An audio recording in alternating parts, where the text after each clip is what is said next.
तालियों के साथ स्वागत किया जाए अमरेंद्र कुमार पांडे और पप्पू पांडे जी का।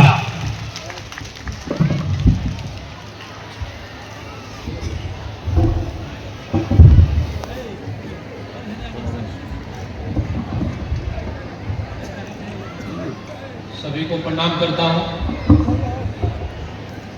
और आज तो 4 पंचायत है और हमेशा रहता भी है। एक चीज मैं जानना चाहता हूं कि पंचायत राज मगहिया की कितनी भागीदारी है, एक बार हाथ उठा के बताया जाए। उधर भी लोग बैठे हुए हैं, देख रहे हैं। मगहिया पंचायत की भागीदारी कितनी है, एक बार हाथ उठा के बताया जाए। चलिए, बहुत बहुत धन्यवाद। पंचायत राज सिमरा की कितनी भागीदारी है?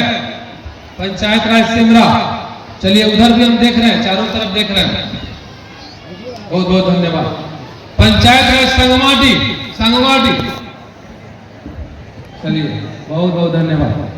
पंचायत राज पुरखास,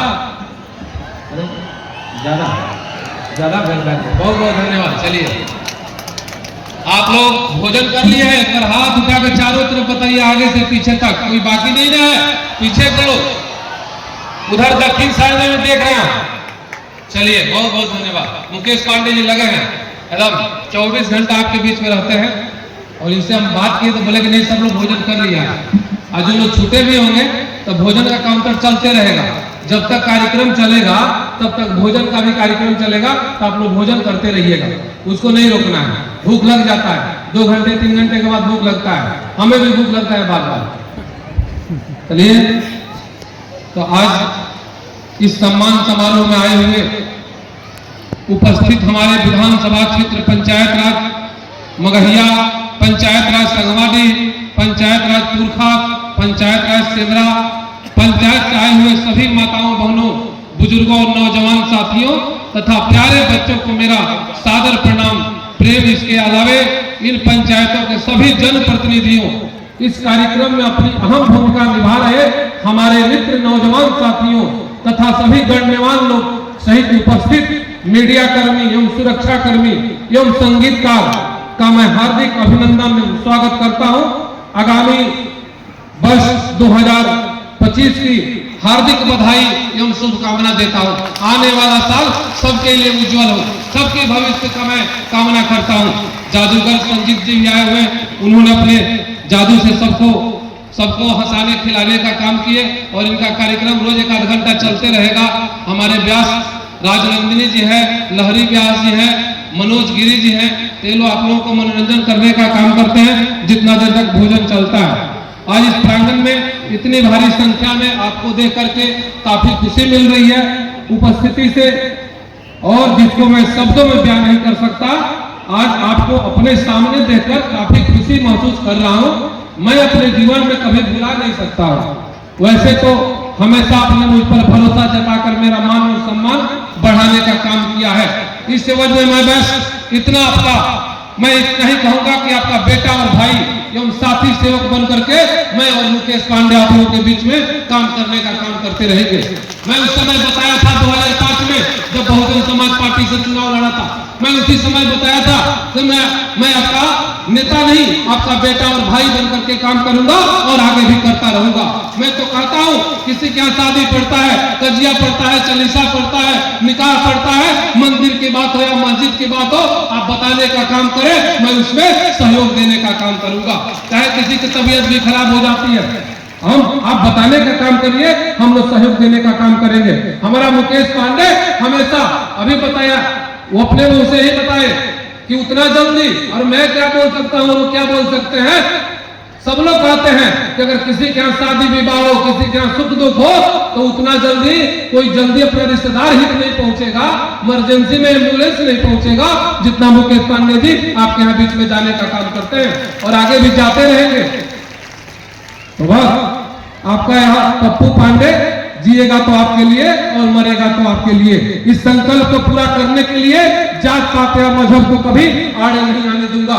भारत के प्रधानमंत्री जिस समय 1999 में विरोधी दल के नेता के रूप में जब पाकिस्तान गए थे, वहां के विरोधियों के द्वारा पूछा गया, वहां की सरकार के द्वारा पूछा गया, अरे आप तो वहां के विरोधी दल के नेता हैं, फिर भी आप अपने देश के लिए सरकार का पक्ष रखने के लिए आप यहाँ आए हुए हैं। तो उन्हें बताया था, वो बताए थे कि यह बंधन की धरती है, यह अभिनंदन की धरती है, इसकी नदी नदी हमारे लिए गंगा है, इसका कंकड़ कंकड़ हमारे लिए शंकर है। हम जिएंगे तो इस भारत के लिए और मरेंगे तो भारत के लिए, और मरने के बाद भी गंगा जल में हमारे अस्थियों को बहाती हुई, हमारी अस्थियों को कोई अगर कान लगा करके सुनेगा तो एक ही आवाज आएगा, भारत माता की जय, भारत माता की जय। पहले देश है, पहले देश है, इसके बाद कुछ है। उन्होंने कहा था, वहां के जो भी सरकारें थी उस समय भौचक हो गई थी कि वहां के जो विरोधी दल के भी लोग हैं वह अपने देश के लिए वहां आते हैं और काम करते हैं।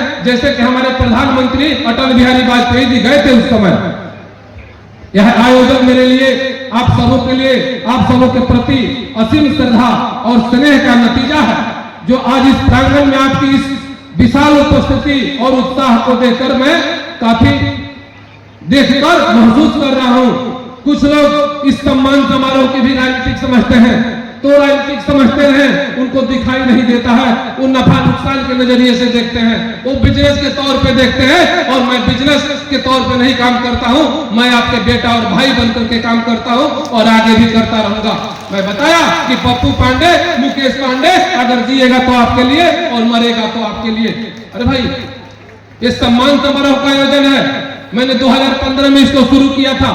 मेरे दिमाग में एकाएक आया कि जो जनता मुझे लगातार विधायक बनाती है, अपना जनप्रतिनिधि चुनती है, तो यह सम्मान का अधिकार मेरा नहीं है, यह सम्मान का अधिकार उस जनता का है जो बार बार अपने विधानसभा क्षेत्र से भेजने का काम पटना में करती है। आदरणीय हमारे नेता नीतीश कुमार जी इस बिहार के लिए क्या काम किए हैं बताने की जरूरत नहीं है। 2005 के पहले इस बिहार में क्या होता था यह सब लोग जानते हैं, सब लोग जानते हैं। जिसका भी उम्र अगर 20 साल से ज्यादा होगा तो बताएगा कि इस बिहार में क्या था, शिक्षा के नाम पर क्या होता था, सड़क के नाम पर क्या होता था, दवाई में हॉस्पिटल में दवा नहीं मिलती थी, यह सब व्यवस्था था, यह जर्जर व्यवस्था था। लेकिन आदरणीय हमारे नेता विकास पुरुष जब से इस बिहार का गद्दी संभालने का काम किए, तो आज बिहार में चाहे सड़क की व्यवस्था हो, चाहे शिक्षा की व्यवस्था हो, स्वास्थ्य की व्यवस्था हो, जल की व्यवस्था हो, सारे जो भी विकास से संबंधित है हमारे नेता ने काम किए हैं। इसकी चर्चा अगल बगल के प्रदेशों में होती है, जो काम करते हैं, चाहे कन्या विवाह की बात हो, दहेज प्रथा की बात हो, बच्चियों को पोशाक योजना की, साइकिल योजना की बात हो, बच्चों को साइकिल योजना की बात हो, पोशाक योजना की बात हो, तो हमारे नेता बहुत काम करते हैं और बहुत काम किए हैं। अब जिसको दिखाई नहीं देता है तो नहीं देखे, बहुत ऐसे विरोधी हैं जिनको दिखाई नहीं देता है, बिहार में कुछ नहीं हुआ है। अरे आपको जिस चश्मा से आप देखिएगा वही ना आपको दिखाई देगा। तो हमारी जनता बिहार की जानती है, अगर बिहार को आगे बढ़ाना है, बिहार का मान सम्मान को आगे बढ़ाना है, तो आप देखिए नीतीश कुमार जी को फिर से 2025 में मुख्यमंत्री बनाना है, तभी हमारा बिहार आगे बढ़ेगा।